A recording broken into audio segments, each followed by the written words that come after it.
ছুটছে পাকিস্তানের ব্যালিস্টিক ক্ষেপণাস্ত্র। এর ভয়াবহ কম্পনে কেঁপে ওঠে ভূমি। এ সময় আল্লাহু আকবার বলে স্লোগান দিতে দেখা যায় সেনাবাহিনীর শীর্ষ পর্যায়ের কর্মকর্তাদের। 450 কিলোমিটার দূরের লক্ষ্যবস্তুতে আঘাত হানতে সক্ষম উল্লেখ করে স্বল্প পাল্লার ক্ষেপণাস্ত্রটি শনিবার সফল পরীক্ষা চালানোর দাবি করেছে দেশটি। আইএসপিআর বিবৃতিতে জানায়, সেনা সদস্যদের কার্যকর প্রশিক্ষণ নিশ্চিতের পাশাপাশি কারিগরি সক্ষমতা যাচাইয়ে এ পরীক্ষা চালানো হয়েছে।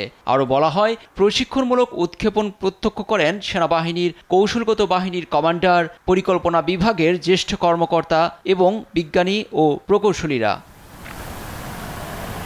কাশ্মীরের পেহেলগাম ইস্যুতে সম্পর্কের চরম টানাপোড়েনের মাঝে দুদেশের পাল্টাপাল্টি মহড়া ও ক্ষেপণাস্ত্র পরীক্ষা চালানোয় পরিস্থিতি আরও জটিল।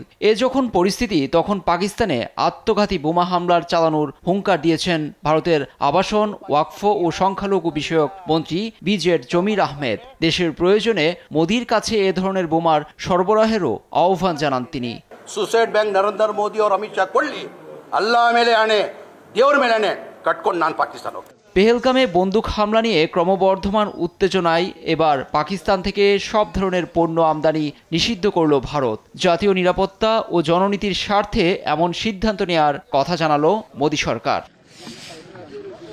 লুৎফর কবির, নিউজ ডেস্ক, দেশ টিভি।